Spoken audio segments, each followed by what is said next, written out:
I'm going through your phone tonight to see if you're loyal. She said it casually, like she was mentioning dinner plans, but her tone cut through the air like a blade. I froze mid-bite, the fork slipping from my hand and clattering against the plate. For a second, I thought she was joking. Then I saw her expression, flat, controlled, with a small flicker of something colder behind her eyes. "Excuse me?" I asked, trying to laugh it off. "You heard me," she said. "I'm tired of wondering what you're hiding. Tonight, I'll know the truth." Her name was Lauren, and for most of our 5-year marriage, she had been the calm in my storm, the reason I believed love could steady a person. But lately, everything felt off. The warmth in her voice had turned sharp. Her laughter was shorter, her patience thinner. She started asking more questions, checking where I'd been, who I was with, why I was late. At first, I thought she was just stressed. Work had been rough for both of us. I tried to reassure her, show her my messages, my calls, my social media. But no matter how transparent I was, she always seemed to find new reasons to doubt me. That night, as we sat across from each other at the table, the silence stretched thin. "You think I'm cheating?" I finally asked. She looked up, meeting my eyes. "I don't know what to think anymore, Adam. But something's wrong. You've been different." Different. The word stung. I wasn't the one coming home late or guarding my phone with both hands. I wasn't the one whose mood shifted with every notification. "Fine," I said quietly. "Go through it. I've got nothing to hide." She smiled, a small, humorless thing. "Good. Then it shouldn't bother you." I nodded, pretending to be calm, but inside, I was unraveling. Not because she'd find anything, but because the trust between us was already gone. When someone says they're going to invade your privacy to prove they trust you, you realize the relationship's already half dead.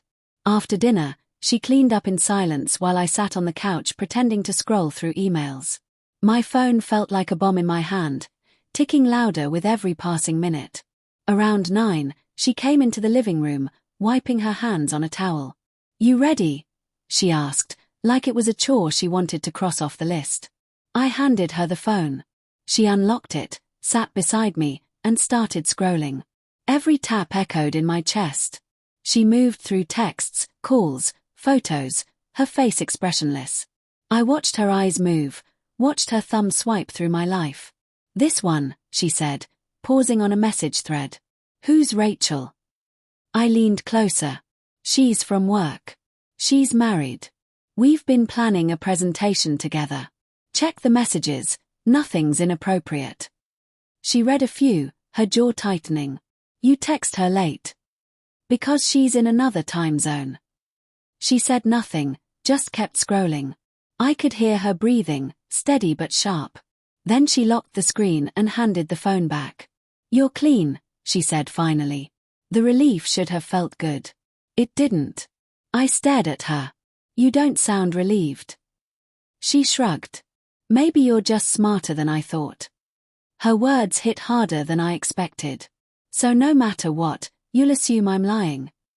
She looked at me then, really looked, and for the first time, I saw the truth flicker in her eyes. Guilt. My chest tightened. "Lauren," I said carefully, "why are you doing this?" She opened her mouth, then closed it. "Because I need to know I'm not the fool here." "The fool?" I echoed. "What are you talking about?" Her voice cracked, barely above a whisper. "Because I made a mistake, Adam. A stupid, unforgivable mistake." My heart dropped. The room felt smaller, heavier. "What kind of mistake?" She turned away, tears glistening at the corners of her eyes. "It wasn't supposed to happen. I thought you didn't care anymore. I thought we were over." The air left my lungs. I couldn't move. Couldn't speak. "With who?" I finally managed. She hesitated. "A coworker. It was one night. Months ago." Her words fell like stones, each one sinking deeper into the silence between us. I sat there, staring at her, trying to make sense of it. The irony twisted like a knife. She accused me because she couldn't bear her own guilt. "You went through my phone to ease your conscience," I said quietly. She flinched. I wanted to see if you were as bad as I was. I needed to know if we were even. Even. The word made me sick. I stood, pacing the room, my hands shaking. You lied to my face for months. Slept beside me. Kissed me. Pretended everything was fine. Tears spilled down her cheeks. I thought I could bury it. But every time I looked at you, I felt like I was drowning. I hated myself for it. Not enough to stop, I snapped. She covered her face, sobbing softly. I'm sorry. I didn't know how to tell you. I wanted to scream, to break something, to make her feel the pain clawing inside me. But instead, I just sank into the couch, my voice barely a whisper. Who was he? His name's Derek, she said. He transferred last month. You'll never see him again. I laughed bitterly. That's supposed to make it better. She didn't answer. We sat in silence for a long time. The house felt colder, emptier. Every photo on the wall seemed to mock me, our smiles, our vacations, our wedding day frozen in false happiness. Finally, I stood and grabbed my keys. I need air. She didn't stop me. I drove aimlessly for hours, replaying her words over and over. The betrayal burned, but what hurt most was realizing how easily she'd hidden it. How I'd been living beside a stranger wearing my wife's face. By the time I got home, it was past midnight. She was asleep on the couch, clutching one of my hoodies like it could bring her comfort. I watched her for a long moment, torn between rage and sorrow. Quietly, I took my phone and opened the banking app. I'd been meaning to move my savings for months, but now it felt urgent. Within minutes, I transferred everything into a private account. Then I opened the Notes app and began typing my own message. You wanted to see if I was loyal. Tonight, you found out I was. But tomorrow, when you wake up, you'll realize what loyalty costs when it's wasted. I left it open on the screen, propped against the coffee table, where she'd see it first thing in the morning. Then I packed a bag and left. When she woke up, I imagined she saw the message, realized the account was empty, and understood.